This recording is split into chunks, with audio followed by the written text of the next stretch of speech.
Hello students, welcome to RKP online classes beta. I hope you all are doing good. बेटा class शुरू करने से पहले मैं हर बार कहता हूँ ये और मैं दोबारा से बोल रहा हूँ, आपका जो पिछला सिलेबस है आप उसका बैकअप करते रहिए बेटा। अगर आप उसको रिवाइज करते रहेंगे, प्रैक्टिस करते रहेंगे, so it will be easy for you. मैं आपको हर क्लास से पहले यही बात बोलता हुआ मिलूंगा बेटा, ठीक है। सो आई जस्ट सिंपली से ऑल द बेस्ट। चलो बेटा आज का काम शुरू करते हैं। हेलो स्टूडेंट्स, बेटा हम चैप्टर नंबर 6 कर रहे हैं। आपको जो प्रीवियस क्लासेस मैंने करवाई थी उसमें एक तो आपको ग्राफिकल सॉल्यूशन बता दिया कि how to find the graph of linear inequality, आपको कॉमन रीजन कैसे निकालना है वो हम कर चुके हैं। उसके बाद मैंने आपको जो एक वीडियो और दी उसमें आपने टाइप नंबर 1, 2, 3 मैंने आपको वीडियोस करवाई और उस वीडियो में मैंने आपको एंड का कंसेप्ट भी करवाया था। एंड का कंसेप्ट, ठीक है ना बेटा। आज जो हम करेंगे एंड का कंसेप्ट भी आएगा और एक और वर्ड आएगा और का कंसेप्ट भी आएगा। एंड और के आपने कंसेप्ट वैसे तो चैप्टर नंबर 1 सेट्स में पढ़े होंगे, आप कर चुके हैं कुछ बच्चे वो चैप्टर, तो उनको वो कंसेप्ट्स आते होंगे, बाकी को मैं क्लियर कर देता हूँ। अब तक जो हमने टाइप की, टाइप नंबर 3 उसमें टाइप 1 और 2 इंक्लूड हो गई थी बेटा, वो तो देखा था आपने। जो टाइप नंबर 4 है ये स्पेशल टाइप है। टाइप नंबर 4 क्या है? इन लीनियर इनइक्वालिटी, जो भी आपकी लीनियर इनइक्वालिटी होगी, डिनोमिनेटर कंटेन वेरिएबल। बेटा इस डिनोमिनेटर, ये डिनोमिनेटर यहां वेरिएबल हो बेटा नीचे, ठीक है ना। अब कुछ बच्चे सोचते हैं सर इसमें कौन सा बड़ा काम है, क्यों? अगर यहां सिर्फ इक्वल टू होता तो हम क्रॉस मल्टीप्लाई करते और सोल्व कर देते। चलो बेटा मैं भी ऐसे ही करता हूं, देखते हैं। अगर मैं क्रॉस मल्टीप्लाई कर रहा हूं तो x - 2 से मल्टीप्लाई करेंगे तो हम क्या करेंगे, x + 3 less than equal to 2 times x - 2 हो गई बेटा क्रॉस मल्टीप्लाई। अब भी ऐसे ही करते हैं तो ये क्या बनेगा, x + 3 और ये बन गया बेटा 2x - 4। क्लियर? अब ये कौन सी टाइप बन गई है? टाइप नंबर 2 मैंने आपको जो करवाई थी। दोनों साइड वेरिएबल है ना। मैंने आपको क्या बताया था, वेरिएबल को पॉजिटिव बनाए रखिए, कभी आंसर गलत नहीं आएगा, क्योंकि उसके बाद आपकी माइनस से मल्टीप्लाई करने वाला जो प्रोसीजर है, जो स्टेप है वो हट जाएगा। आधे बच्चे गलती करते हैं, मैं आपको दोबारा से रिमाइंड करवा दूं, मैंने आपको जो कहा था उसको ध्यान कीजिए, कभी गलती नहीं होगी। पहली चीज तो मैं यहां पर एक बार लिख देता हूं, आपका जो भी वेरिएबल है इस वेरिएबल को पॉजिटिव बनाए रखिए, और दूसरी बात आपका जो वेरिएबल है इसको लेफ्ट साइड में लिखने की कोशिश करा, ठीक है ना। पॉजिटिव बनाने के लिए मैंने आपको बताया था माइनस से मल्टीप्लाई करेंगे तो साइन चेंज हो जाएगा इनइक्वालिटी का। पॉजिटिव बनाना आपको आता है, और ये एलएचएस मैंने क्या कहा ये मैं बता देता हूं। जैसे कि अगर आपका कभी आंसर आ जाए ये, तो आधे बच्चे इसमें कंफ्यूज होते हैं, हालांकि ये क्लियर दिखाई दे रहा है 7 is less then x, 7 is less then x, लेकिन मैं आपसे ये कह रहा हूं जैसे ये आपका वेरिएबल है, ये लेफ्ट साइड है, राइट साइड है, राइट साइड में है बेटा ये, इसको अगर मैं लेफ्ट में लिखूं विदाउट एनी चेंज, मैंने एक तरफ x लिखा एक तरफ 7 लिखा, और इसका मुंह किसकी तरफ दिखाई दे रहा है, x की तरफ, तो ये रहा। तो आप इसको ऐसे लिखिए या ऐसे लिखिए, कोई फर्क नहीं होगा, ठीक है। यानी मैं आपको क्या बता रहा हूं, वेरिएबल को पॉजिटिव रखिए और वेरिएबल को लेफ्ट साइड में रखिए, कभी गलती नहीं है। अब हम वापस आते हैं हमारी टाइप 4 पे। x 2x, अगर बेटा मैं x को इधर ले जाऊं, माइनस कर दूं, तो ये x इधर जाके जब माइनस होगा 2x - 4, ये x इधर आके माइनस होगा, तो मैं दोनों साइड माइनस कर दूं, ये तो आपको सिखाया था, x से x कैंसल, और ये बन गया 2x - x इज x - 4, तो 4 इधर आके प्लस होगा, तो हम दोनों साइड 4 प्लस कर देते हैं। लीजिए 4 से 4 कैंसल, x और ये क्या रह गया 7। x वेरिएबल इज पॉजिटिव, ये रहा बेटा, और वेरिएबल लेफ्ट साइड में लिखना है तो विदाउट एनी चेंज, वेरिएबल एक तरफ x है और एक तरफ क्या है 7, और ये जो साइन है ये किसकी तरफ है, x की तरफ, ये लीजिए, यानी हमारा आंसर ये आ गया बेटा, x is greater than equal to 7। अब एक बार आप वेरीफाई कर लीजिए क्या ये आंसर सही है।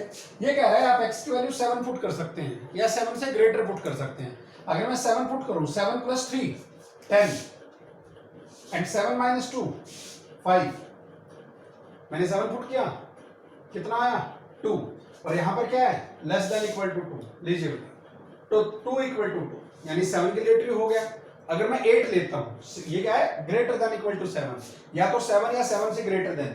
अगर मैं इसको नंबर लाइन पे दिखाऊं बेटा, मैंने आपको ये सिखाया था, ये कह रहा है कि इक्वल टू के नाम का ये रहा साइन इंक्लूड करेंगे, और कहां तक लेना है इन्फिनिटी तक। हमारा आंसर ये रहा। अब मैं आपसे ये कहता हूं कि आप एक काम करें, 7 के बाद 8 लें, 8 प्लस 3 11 लीजिए भाई 11 एंड 8 माइनस 2 6, 11 by 6 आप इसको डिवाइड कर लेंगे, ये भी क्या आएगा less than equal to 2, it will be 1.987, यानी ये वैल्यू ट्रू है ना बेटा। अब आधे बच्चे कहते हैं सर आंसर तो आ गया। अब मैं आपसे क्या कहता हूं, देखिए बेटा जो इधर की वैल्यूज हैं, एक बार मैं कोई एक दो वैल्यू बताऊं, एक बार वो आप वेरीफाई करके देखिए। मैं आपसे कहता हूं x की वैल्यू 0 ले लीजिए, 0 तो यहां आता है ना बेटा, ए लीजिए, ए दिस इज 0 लेना बेटा, 0 0 प्लस 3 एंड 0 माइनस 2 -2 और less than equal to 2, 3 by -2 -1.5 less than equal to 2 which is true. यहां पर भी ट्रू था, यहां पर भी ट्रू है। ये ट्रू कब था, जब मैंने x की वैल्यू क्या पुट की थी 7। ये ट्रू कब आया, जब x की वैल्यू क्या पुट की 8, और यहां मैंने x की वैल्यू क्या पुट की 0। यानी यहां इस इधर से भी तो आंसर आ रहे हैं बेटा, यानी सिर्फ ये नहीं है कि आप अगर डिनोमिनेटर में वेरिएबल है तो क्रॉस मल्टीप्लाई कर दोगे, ये तो आंसर आ गए, इधर से भी कुछ आंसर आएंगे, वो कैसे निकलेंगे उनको भी निकालना है। अगर आप x की वैल्यू बाय चांस, अब मैंने एक चीज जानबूझ के क्वेश्चन में नहीं लिखी थी, मैं अभी बता देता हूं आपको, ये चीज मैंने आपको पहले भी बताई थी, दोबारा रिपीट कर दूं, ध्यान करना, ये दो बातें तो आप ध्यान रखेंगे, कभी भी डिनोमिनेटर में 0 नहीं होना चाहिए, ध्यान से सुन लीजिएगा, ये बहुत जरूरी बात है मैथ के लिए। डिनोमिनेटर में 0 नहीं होना चाहिए, जैसे कि आपने 10th में पढ़ा था, अगर किसी को मैं 0 से डिवाइड करता हूं तो वो क्या बन जाएगा, नॉट डिफाइंड। यानी यहां पर अगर मैं x की वैल्यू 2 पुट कर दूं, 2 माइनस 2 0, तो ये तो नॉट डिफाइंड बनेगा ना बेटा। तो ये कंडीशन साथ में मिलेगी आपको कि यहां पर आपको लिखा मिले x is not equal to 2, ठीक है ना। अब देखिए बेटा, अब हमने ये सारी वैल्यू जब पुट की तो हमें ये पता चला कि यहां से हमारा आंसर ये तो आएगा ही आएगा, यहां से भी कुछ आना चाहिए। अब वो कैसे आएगा, मैं उसका प्रोसीजर और बताऊंगा। पहले मैं एक छोटा सा क्वेश्चन और बता देता हूं आपको, जिससे कि आपको ये लगे कि ये जो मैंने किया है, आधे बच्चे कहते हैं सर आधा आंसर तो आ ही गया हमारा। मैं आपसे ये कहता हूं बेटा, अगर आप इस प्रोसीजर से जाएंगे तो कुछ क्वेश्चंस में आपका आधा आंसर भी नहीं आएगा। देखिएगा मैं बताता हूं,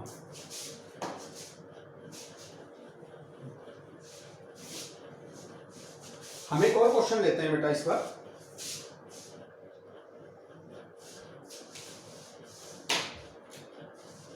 इस बार हम क्वेश्चन ले लेते हैं 1 by x plus 3 less then 0, लीजिए बेटा। अब यहां पर आप एक चीज समझ गए होंगे, जैसे यहां पर 2 नहीं आ सकता, यहां पर क्या नहीं आना चाहिए -3, because -3 plus 3 equal to 0, so x is not equal to -3। ये भी क्लियर हो गया होगा, ठीक है। अब अगर इस पे आप यही वाला काम करें, जैसे कि आपने क्रॉस मल्टीप्लाई किया, तो अगर मैं इसको क्रॉस मल्टीप्लाई कर दूं तो 0 से x प्लस 3 की मल्टीप्लाई, यानी ये क्या बन जाएगा 1 लेस देन 0। क्या ये ट्रू है, फॉल्स। यानी आपने जो ये क्रॉस मल्टीप्लाई करके यहां तो आधा आंसर निकाल लिया, लेकिन यहां क्रॉस मल्टीप्लाई करके आपकी जो कंडीशन आ रही है वो क्या है, फॉल्स। तो बेटा इन दोनों से मैंने आपको यह समझाने की कोशिश की है कि अगर आपके डिनोमिनेटर में वेरिएबल है तो आप उसको डायरेक्टली क्रॉस मल्टीप्लाई नहीं कर सकते, उसका एक प्रोसीजर है। अब मैं आपसे वो डिस्कस करने जा रहा हूं, उसको ध्यान से देखिए और डाउट लगे तो मुझे बताइएगा, ठीक है बेटा।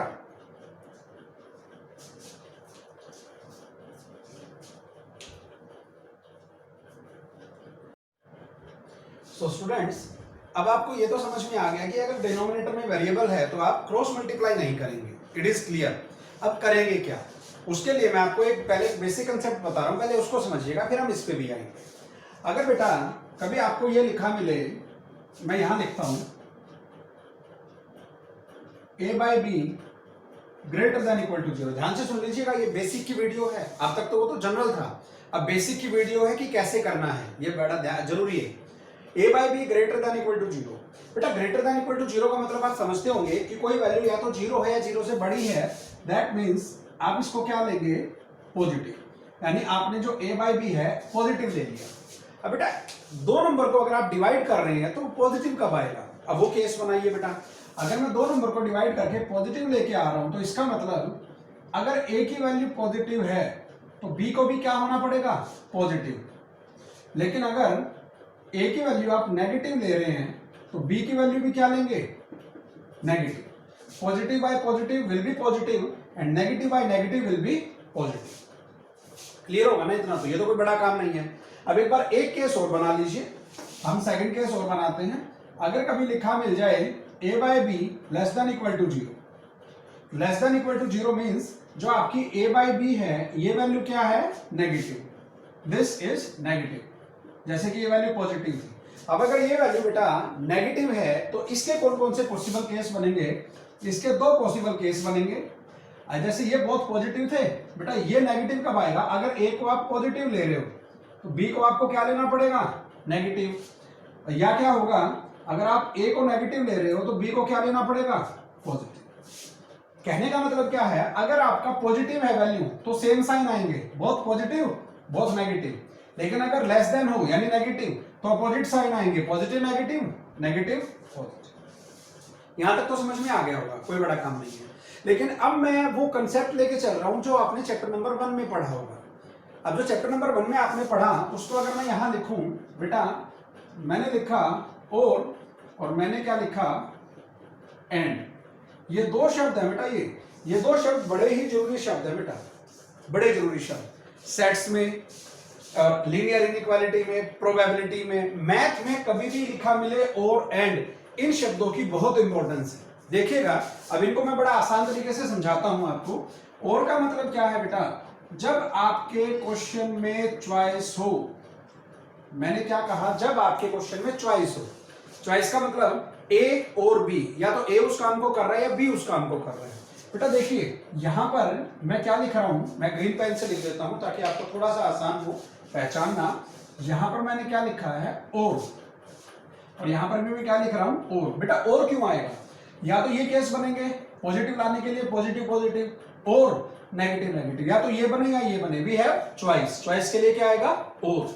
सिमिलरली नेगेटिव लाने के लिए क्या बनेगा, पॉजिटिव बाय नेगेटिव और नेगेटिव बाय पॉजिटिव, यानी इन दोनों केस के बीच में आएगा और, इन दोनों के केस में बीच में आएगा और का कंसेप्ट है जहां पर हमारे पास क्या हो, चॉइस। लेकिन अगर मैं दूसरे की बात करूं एंड, तो एंड हम क्या लेंगे, when we have no choice. And हम कब लेंगे बेटा, when we have no choice, जब हमारे पास चॉइस नहीं हो। अब चॉइस कब नहीं है, चॉइस यहां नहीं है बेटा। अगर ये आपने पॉजिटिव ले लिया तो बी को भी आपने क्या लेना पड़ेगा, पॉजिटिव, पॉजिटिव एंड पॉजिटिव और नेगेटिव एंड नेगेटिव, यानी इन दोनों के बीच में तो साइन है पॉजिटिव, और इन दोनों के बीच में भी पॉजिटिव और पॉजिटिव के बीच में साइन आएगा एंड का। एंड का मतलब यहां पर चॉइस नहीं है, ये पॉजिटिव है तो ये पॉजिटिव होना चाहिए, और नेगेटिव एंड नेगेटिव यहां पर भी चॉइस नहीं है, लेकिन इन दोनों के बीच में चॉइस है, या तो ये केस बन जाए या ये केस बन जाए। सिमिलरली इन दोनों के बीच में चॉइस है और, लेकिन इनके बीच में चॉइस नहीं है बेटा। अगर आपने इसको पॉजिटिव ले लिया तो ये क्या होना चाहिए, नेगेटिव।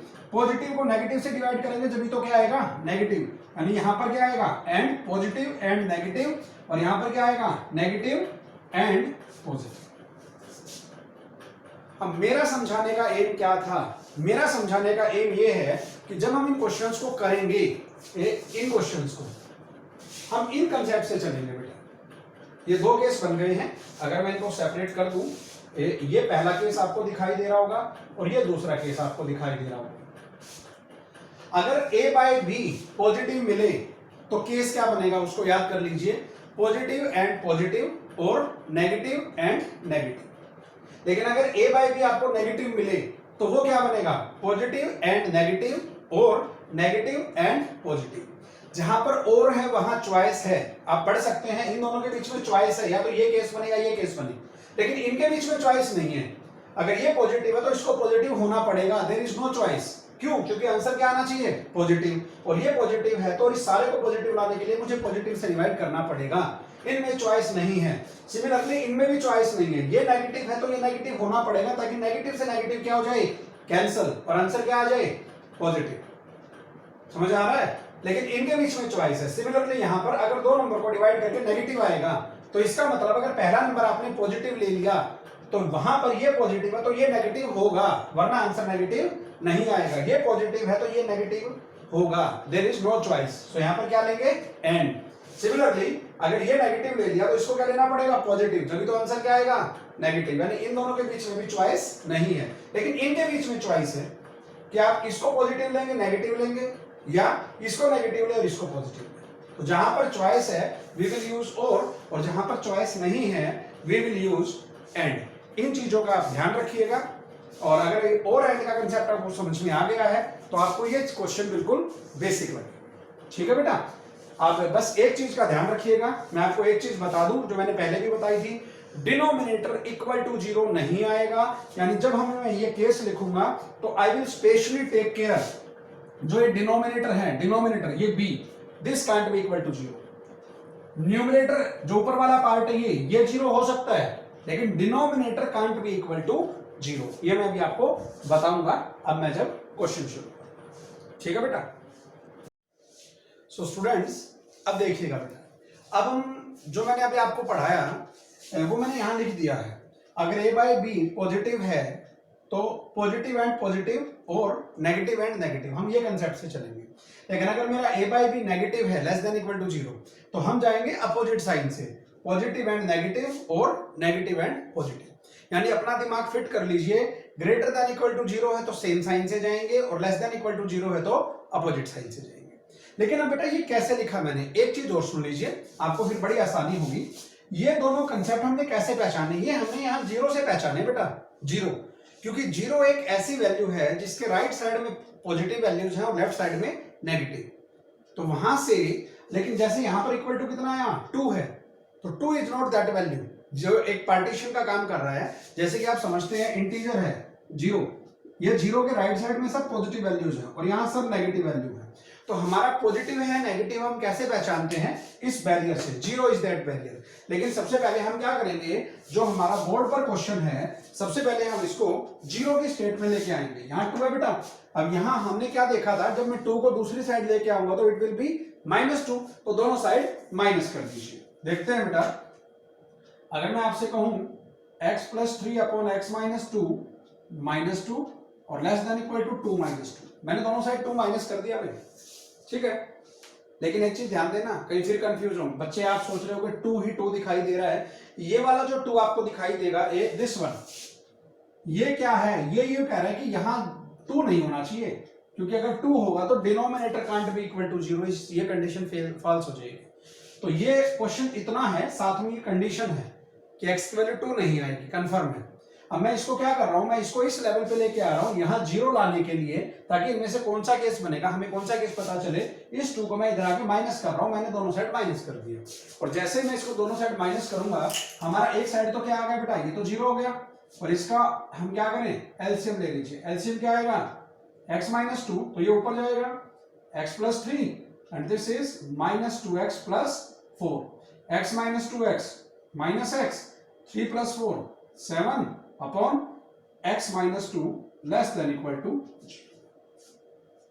क्लियर बेटा यहां तक? अभी तक मैंने क्या किया, जो हमारा क्वेश्चन यहां तक था, अब मैं इसको इस पोर्शन में ले आया हूं बेटा, ये रहा, x can't be equal to 2, this is same. अब यहां पर आप एक काम और कर सकते हैं, वैसे आपकी मर्जी है, करेंगे तो भी सेम आंसर आएगा, नहीं करेंगे तो भी सेम आंसर आएगा। कुछ बच्चे सो कहते हैं सर वेरिएबल के आगे नेगेटिव है, आप यहाँ माइनस से मल्टीप्लाई कर दो, कर सकते हो, लेकिन माइनस से मल्टीप्लाई करोगे तो जो ये लेस देन है किसमें चेंज हो जाएगा, ग्रेटर देन में। इस चीज का आपको ध्यान रखना पड़ेगा। अब आपको करना है या नहीं करना है आपकी मर्जी है, मैं बिना करे कर देता हूं। अब इस केस को देखिए बेटा, यहाँ पर जो मेरा क्वेश्चन था उसको पहले यहाँ 0 पे लेके आना है, ताकि फिर इनमें से हम कंडीशन देख सके कौन सी लगेगी।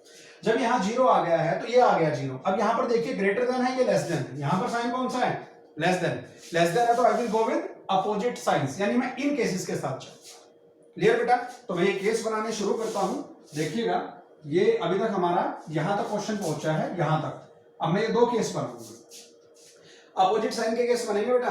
क्लियर? तो देखते हैं, सबसे पहले मैं न्यूमरेटर को क्या लूंगा, पॉजिटिव, तो डिनोमिनेटर ऑटोमेटिकली क्या होगा, negative, but denominator can't B 0। ध्यान देना इस बात का, मैं क्या कहना चाह रहा हूं। देखिए यहां से अगर मैं क्वेश्चन को लेके चलूं तो वी विल हैव 2 केसेस। अगर 2 केस आपने लिखने हो तो मैं लिख ही देता हूं, this is case 1 and case 2। अगर आप ये सोच रहे हो तो मैं इसको नाम दे रहा हूं, this is case 1, this is case 2. Similarly, in this is case 1 and this is case 2. अब ये केस और ये केस में बनाऊंगा यहाँ पर। क्लियर बेटा? देखिएगा, बड़ा आसान लगेगा आपको। केस 1 पे आइए। केस 1 क्या है? न्यूमरेटर पॉजिटिव होना चाहिए। न्यूमरेटर क्या है? -x+7, यानी -x+7 positive greater than equal to 0। ले लिया बेटा पॉजिटिव, तो ये पार्ट क्या होना चाहिए? Negative. Then x-2 negative less than equal to 0। Clear बेटा? ये मैंने पॉजिटिव लिया तो ये मैंने क्या ले लिया? Negative, opposite sign. बेटा मैंने एक गलती कर दी, मैंने जानबूझ के की है ताकि आप ना करें। डिनोमिनेटर के साथ इक्वल टू 0 नहीं आएगा। डिनोमिनेटर कौन है? x-2। x-2 के साथ ये इक्वल टू 0 नहीं आएगा। न्यूमरेटर के साथ आ सकता है, लेकिन न्यूमरेटर के साथ कब आएगा? जब क्वेश्चन में इक्वल टू हो। यहां इक्वल टू हो तो न्यूमरेटर के साथ तो इक्वल टू आएगा, लेकिन अगर यहां पर ये इक्वल टू नहीं हो तो न्यूमरेटर के साथ भी इक्वल टू नहीं आएगा। लेकिन डिनोमिनेटर के साथ तो कभी भी इक्वल टू 0 नहीं आएगा। Remember this. तो हमारे दो केस बने बेटा, ये रहे। इनके बीच में साइन क्या लेंगे? एंड। आप चाहे तो यहां पर एंड लिख सकते हैं। अब आइएगा बेटा सेकंड केस। सेकंड केस में यहां लिखता हूं। सेकंड केस क्या है? नेगेटिव एंड पॉजिटिव, यानी जो हमारा -x+7 है न्यूमरेटर, न्यूमरेटर को मुझे क्या लेना है? नेगेटिव। तो नेगेटिव में मैं क्या लूंगा? Less than equal to 0। Then तो डिनोमिनेटर क्या होगा? पॉजिटिव। और डिनोमिनेटर क्या है मेरा? x-2। So x-2 is positive is greater than 0। दोबारा देख लीजिए, डिनोमिनेटर के साथ इक्वल टू नहीं लगाया मैंने, न्यूमरेटर के साथ इक्वल टू जब लगाएंगे जब क्वेश्चन में इक्वल टू हो, वरना न्यूमरेटर के साथ भी नहीं लगाएंगे। डिनोमिनेटर के साथ तो कभी भी नहीं लगाएंगे इक्वल टू। अब इनको हम सिंप्लीफाई करते हैं बेटा। मैंने दोनों केस लिख दिए। अगर आप चाहें तो इनके बीच में ये सिंबल भी लिख सकते हैं, जो कि मैंने वहां लिखे हुए हैं। इस देन की जगह मैं चाहूं तो यहां पर एंड लिख सकता हूं। यहां पर हम क्या लिख लेंगे? और। दो केस के बीच में और है बेटा, ये रहा और इन दोनों केस के बीच में एंड, और इन दोनों के बीच में भी एंड। तो यहां पर मेरा क्या आ गया? एंड। ये और एंड की बहुत बड़ी कहानी है बेटा। एंड का मतलब लेना है कॉमन। चैप्टर नंबर 1 में पढ़ा है आपने। एंड का मतलब कॉमन, इंटरसेक्शन, मैंने पिछले वीडियो में भी करवाया था। और का मतलब यूनियन, सारे। और में लेंगे सभी और एंड में क्या लेंगे? कॉमन। तो देखिएगा बेटा, बड़ा आसान है, कोई भी कर सकता है इस चीज को। अब बेसिक चीज क्या बताई थी मैंने आपको? वेरिएबल हमेशा पॉजिटिव रखिए, कभी गलती नहीं आएगी। यहां पर वेरिएबल क्या है? नेगेटिव, यानी अगर मैं इसको माइनस से मल्टीप्लाई कर दूं ताकि वेरिएबल क्या हो जाए? पॉजिटिव। देखिए बेटा कैसे, अगर मैं माइनस से मल्टीप्लाई कर दूं ये क्या बनेगा? x-7, लेकिन ये साइन क्या हो जाएगा? चेंज। मैंने माइनस से मल्टीप्लाई कर दी दोनों साइड, तो माइनस से मल्टीप्लाई करते इसके साइन चेंज हो गए और ये इनइक्वालिटी का साइन चेंज हो गया। 0 तो 0 ही रहेगा, 0 के आगे माइनस लगाने का कोई फायदा नहीं। तो यहां से अब 7 इधर चला जाएगा। x is greater less than equal to 7। बेटा पहले इनइक्वालिटी का ये रिजल्ट आ गया बेटा। इसको सुनो, अब ये टाइप 1 के क्वेश्चन बन गए हैं, कंसेप्ट हो चुका है हमारा में। अब इस पे आइए, अगर पहले का ये रिजल्ट आ गया तो इससे क्या रिजल्ट आएगा? यहां तो वेरिएबल पहले ही पॉजिटिव है, तो सिर्फ 2 इधर आके क्या हो जाएगा? Positive. So x is less then, ये पहली इनइक्वालिटी का रिजल्ट है, ये दूसरी इनइक्वालिटी का रिजल्ट है। ठीक है, और इन दोनों के बीच में कौन सा साइन है? एंड। एंड का मतलब दोनों का क्या लेंगे? कॉमन। तो कॉमन लेने के लिए बेटा आपको क्या बनानी पड़ेगी? Number line. नंबर लाइन बना लीजिए। दो नंबर कौन कौन से आए? 2 एंड 7। अब 2 और 7 आ गए तो बेटा नंबर लाइन पे बनाइए। x इज लेस देन 2, क्या यहां इक्वल टू है? नहीं है, तो 2 पे क्या आएगा? Open bracket. और लेस देन कहां तक होगा? लेस देन माइनस इंफिनिटी तक। इसको रिप्रेजेंट कर दिया। अब इसको रिप्रेजेंट कीजिए, x less than equal to. Equal to है तो बेटा ये बना दिया मैंने इक्वल टू, इसको इंक्लूड करेंगे। और लेस देन का मतलब कहां तक? माइनस इंफिनिटी तक। पहले को रिजल्ट हमने ये डिनोट कर दिया, दूसरे का रिजल्ट ये दर्शा दिया बेटा। लेकिन इन दोनों के बीच में क्या है? एंड। इन दोनों के बीच में क्या है? एंड। तो दोनों का क्या लेंगे? कॉमन। तो दोनों का कॉमन जो आपको दिखाई दे रहा है वो ये रहा बेटा, ये रहा कुछ। यानी कहां से कहां तक? माइनस इंफिनिटी से 2 तक। इन्फिनिटी में मैंने आपको बताया था हमेशा ओपन ब्रैकेट रहेगी, पिछली वीडियो में भी बताया था। और 2 पे यहां पर क्या है? ओपन। तो 2 पे भी क्या आ गई? ओपन ब्रैकेट, क्लोज नहीं आएगी। यानी पहले केस को सोल्व किया तो मेरा ये रिजल्ट बना है बेटा, इस केस को सोल्व किया तो ये रिजल्ट आया मेरा। फिर बीच में क्या है और। अब इसको सोल्व करेंगे और जो दूसरा रिजल्ट आएगा इन दोनों के बीच में क्या लेंगे और मतलब यूनियन। अब आइए बेटा दूसरे रिजल्ट पे, बड़ा आसान है ये भी। दूसरे रिजल्ट की एक खास बात, अगर आप करेंगे तो भी आंसर मैं आपको पहले ही बता देता हूं कि आंसर क्या आएंगे। जो आपके यहां आंसर आए हैं उन आंसर के साइन चेंज हो जाएंगे बस। यानी अगर मैं पहले से लिख के बताऊं x is less than equal to 7, यहां पे आएगा x is greater than equal to 7। मैंने सिर्फ क्या किया है, ये जो लेस देन था इसको ग्रेटर देन में कन्वर्ट कर दिया, और यहां पर है x इज लेस देन 2, यहां पर क्या आएगा x is greater then 2। Confirm है बेटा, हमेशा यही आएगा। अब देख लीजिए 2 इधर जाएगा, x इज ग्रेटर देन 2। लेकिन अगर यहां डाउट हो, वेरिएबल क्या है नेगेटिव, वेरिएबल को पॉजिटिव बनाना है तो माइनस से क्या कर दीजिए मल्टीप्लाई।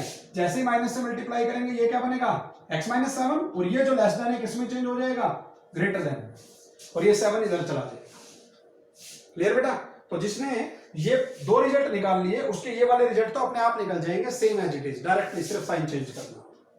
अब इसको सोल्व कीजिए, ये पहला रिजल्ट एंड और ये दूसरा रिजल्ट, और एंड में इन दोनों का क्या लेंगे कॉमन। तो कॉमन लेंगे तो कॉमन के लिए फिर से मैंने क्या बना दिया बेटा नंबर लाइन, और नंबर लाइन पे दो नंबर जरूर लेंगे 2 एंड 7। ये क्या कह रहा है x is greater then 2, greater than 2 समझते हैं 2 से ज्यादा, क्या यहाँ इक्वल टू है नहीं है, तो 2 पे आएगा ओपन, और 2 से ज्यादा कहां तक आएगा इंफिनिटी तक। इसको लीजिए greater than equal to 7, equal to के नाम का बना दिया, और ग्रेटर देन कहां तक इंफिनिटी तक, दोनों का रिजल्ट बना दिया बेटा। इनके बीच में क्या है एंड, एंड मींस कॉमन। अब जो दोनों का कॉमन है वो क्या आ रहा है 7 टू इंफिनिटी, इंफिनिटी को तो हमेशा ओपन ब्रैकेट, लेकिन 7 पे क्या है इक्वल टू, ये रहा बेटा 7 पे इक्वल टू, और इक्वल टू के नाम का क्लोज ब्रैकेट। यानी ये हमारा पहले केस का रिजल्ट आया और ये हमारे दूसरे केस का रिजल्ट आया। मैंने फिर बोल रहा हूं मैं इन दोनों के बीच में क्या है और, लेकिन इन दोनों के बीच में एंड था। जब इन दोनों के रिजल्ट के बीच में एंड था तो हमें इनका क्या लेना है कॉमन, और इन दोनों रिजल्ट्स के बीच में भी एंड है तो मुझे इन दोनों का क्या लेना है कॉमन।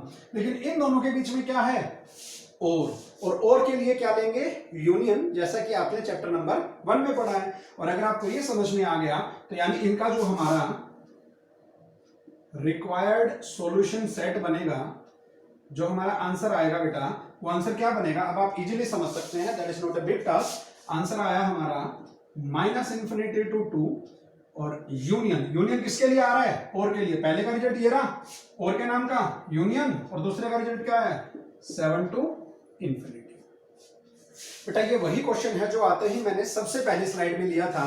जब आपने इसको डायरेक्टली क्रॉस मल्टीप्लाई किया था तो आपका सिर्फ ये आंसर आया था, ये आंसर नहीं आया था। क्लियर? और यहां पर एक चीज और क्लियर कर लीजिए, मना कर रखा है x is not equal to 2, x 2 के इक्वल नहीं आएगा। आप देख लीजिए क्या 2 पे क्लोज ब्रैकेट है नहीं है, मींस x 2 के इक्वल नहीं आएगा। और अगर मैं अभी सारे सॉल्यूशन को नंबर लाइन पे रिप्रेजेंट करूं तो आप देख सकते हैं हमारा रिजल्ट क्या बनेगा -इंफिनिटी टू 2, ये हमारा रिजल्ट ये बनेगा बेटा -इंफिनिटी टू 2 और उसके बाद 7 टू इंफिनिटी। इसमें से और इसमें से आप कोई भी नंबर ले लीजिएगा और इसमें पुट कर लीजिएगा, you will get the required result. मतलब जो आपका मन करे कोई भी वैल्यू इसमें से ले लीजिएगा। So this is the result of this inequality. तो मैं एक बार इसको रिपीट कर देता हूं, ध्यान दीजिए, बड़ा आसान है। सबसे पहले बेटा डिवाइड में जब भी वेरिएबल हो तो क्रॉस मल्टीप्लाई करके नहीं करेंगे, पहली बात तो ये मैं आपको समझा चुका हूं। तो अगर मैं इन कंसेप्ट को लूंगा तो यहाँ पर 0 होना चाहिए, तो 0 के लिए यहाँ कितना था 2 को मैं दोनों साइड माइनस कर दिया तो यहाँ तो 0 बन गया, इसका मैंने एलसीएम ले लिया।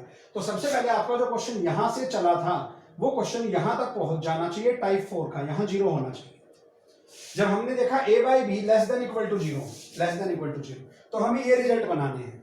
पहला केस, दूसरा केस, इनके बीच में आएगा और, केस 1 केस 2 और, दोनों जो केस बनेंगे इन दोनों के बीच में क्या आएगा एंड, पॉजिटिव एंड नेगेटिव, और negative and positive, positive and negative, और नेगेटिव एंड पॉजिटिव। ये आपको सिंप्लीफाई करने आते हैं। इन दोनों का रिजल्ट निकालिए, वेरिएबल नेगेटिव था तो उसे पॉजिटिव बना दिया मैंने माइनस से मल्टीप्लाई करके। दोनों का रिजल्ट बनाइए, एंड है तो दोनों का मैंने क्या निकाल लिया कॉमन। सिमिलरली इन दोनों का रिजल्ट निकालिए, इनके बीच में भी क्या है एंड, तो दोनों का मैंने क्या निकालना कॉमन। लेकिन इन दोनों में केस में क्या है, और मींस यूनियन। चैप्टर नंबर 1 में आपने पढ़ा, तो इन दोनों के बीच में क्या लगा दीजिए, यूनियन। यानी ये रिजल्ट और ये रिजल्ट, ये दोनों रिजल्ट में से आप कोई भी वैल्यू पुट कर लीजिएगा, इस इनइक्वालिटी को क्या करेगा, सेटिस्फाई। अब मैं आपको एक बड़ी जरूरी चीज बोलने जा रहा हूं, ध्यान से सुनना, ये मैं एक चैप्टर और आएगा उसमें रिपीट करूंगा।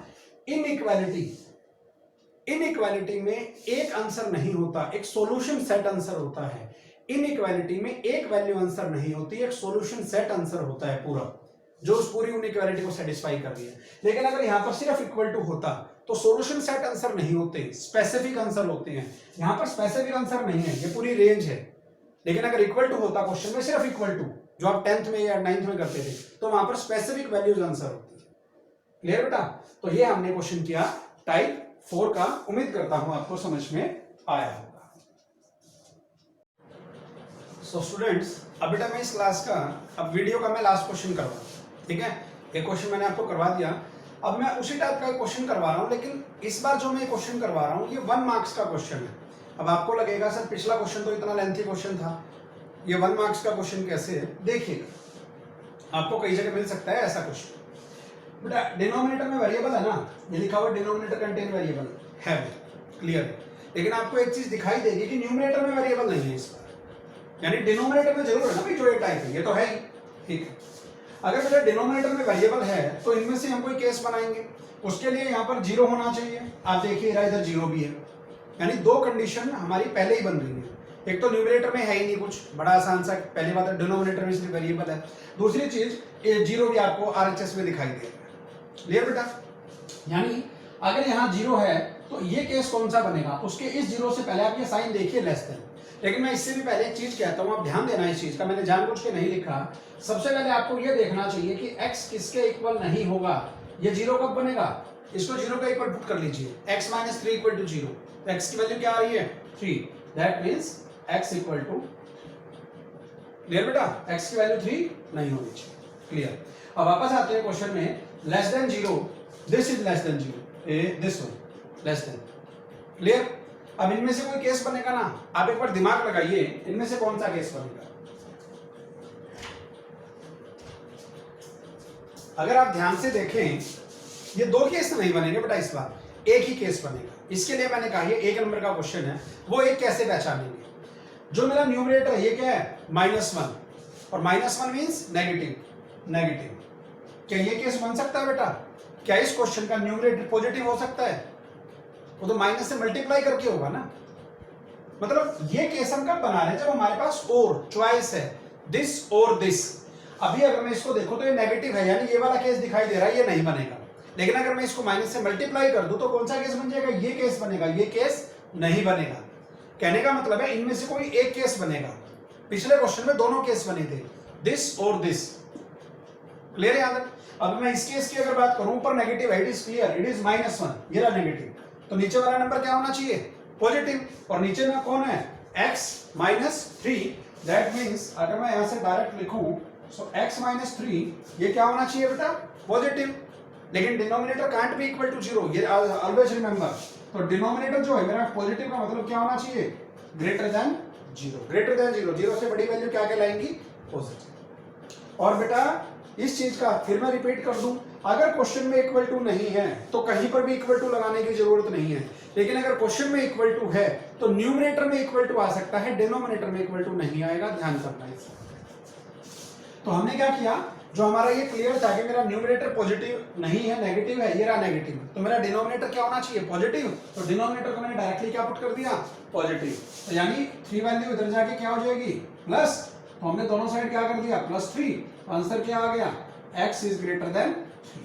अगर मैं इसको नंबर लाइन पे बनाऊं तो क्या बनेगा बेटा, एक ही वैल्यू है 3, क्या इक्वल टू है, नहीं है, ओपन, और कहां तक, इन्फिनिटी तक। तो 3 से इन्फिनिटी के बीच की कोई भी वैल्यू इसमें पुट कर लीजिएगा, आपका आंसर हमेशा ट्रू आएगा। कंडीशन 3 से ग्रेटर आप 4 ले लीजिए, -1 अपॉन 4 - 3 -1, यही आएगा ना आंसर, पुट कर लीजिए। मैंने आपसे कहा 3 से बड़ी वैल्यू, 3 से बड़ी वैल्यू 4 ले लीजिए, तो -1 अपॉन 4 - 3, तो इट इज -1/1, और आंसर इज -1। और जो भी हमारा आंसर ये आना चाहिए था, ये क्या होगा, less than 0, this is less then 0। लेकिन अगर मैं इससे इधर की वैल्यू लेता हूं, अगर मैं 2 लूं, बेटा मैं कह रहा हूँ ये वैल्यू तो मैंने बोली है जिसपे पॉसिबल है, अब मैं कह रहा हूँ ऐसा केस ले लीजिए जिसपे पॉसिबल नहीं है, इधर वाली वैल्यू इस पे नहीं है, 2 ले लीजिए, पुट करना -1/2 - 3 -1 माइनस से माइनस कैंसिल, क्या आया 1, इस सारे को सोल्व करके 1 आया, क्या 1 लेस देन 0 है, नहीं, दिस इज फॉल्स, लेकिन यहाँ पर क्या था ट्रू, यानी इन सभी वैल्यूज के लिए मेरा ये कंडीशन क्या है ट्रू, और इधर मैं कोई भी वैल्यू ले रहा हूं तो मेरा आंसर क्या होगा नॉट। ये वही केस है जो मैंने आपको इनिशियली लेके बताया था, क्योंकि अगर आप क्रॉस मल्टीप्लाई करने की कोशिश करेंगे तो आपका वेरिएबल ही एलिमिनेट हो जाएगा, वेरिएबल बचेगा ही नहीं, ठीक है ना बेटा। तो हमारी ये थी टाइप नंबर 4, बड़ी इंपॉर्टेंट टाइप है, इसको प्रैक्टिस करेंगे अब हम पूरी क्लास में, ठीक है बेटा। जो जो आपके डाउट्स आएंगे हम उनको टैली करेंगे, बस ये बेसिक बातें हैं, वेरिएबल पॉजिटिव होना चाहिए, लेफ्ट साइड में लिखने की कोशिश करें ताकि नंबर लाइन पर रिजल्ट बनाने में आसानी हो। आपका अगर a बाय पहले यहाँ 0 ले आना जब भी कभी डिनोमिनेटर में वेरिएबल हो, अगर greater than equal to 0 positive है तो सेम केस बनेंगे, पॉजिटिव एंड पॉजिटिव और नेगेटिव एंड नेगेटिव। लेकिन अगर कभी क्वेश्चन में लेस देन हो यानी नेगेटिव तो केस बनेंगे अपोजिट साइन के, पॉजिटिव एंड नेगेटिव और नेगेटिव एंड पॉजिटिव। जहां पर एंड मिलेगा वहां लेंगे कॉमन, और जिनके बीच में और मिलेगा उनके बीच में क्या लेंगे, ये, ठीक है बेटा। और ऐसा क्वेश्चन भी एक आधी बार आ जाता है पेपर में जो डायरेक्टली 1 मार्क्स का रहेगा।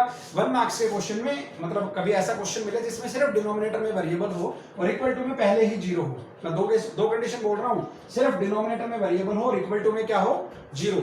जब इक्वल टू में 0 होगा यहाँ पर तो आप डायरेक्टली इन केस को देख सकते हैं, जब इनके अकॉर्डिंग एक ही केस बनेगा, अगर ये केस हो तो इनमें से कोई एक केस बनेगा, ज्यादा सोचने की जरूरत नहीं है। जैसे लेस देन है तो इनमें से कोई एक केस बनना था, वो किसने, इस साइन ने बता दिया जिसमें वेरिएबल नहीं है, न्यूमरेटर के साइन में।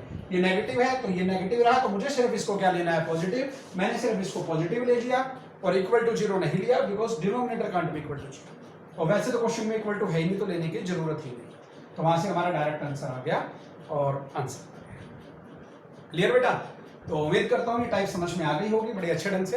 अब हम इसकी प्रैक्टिस करेंगे और यहाँ से आपकी एलिमेंट की 6.1 कंप्लीट होगी, ठीक है बेटा। Thank you.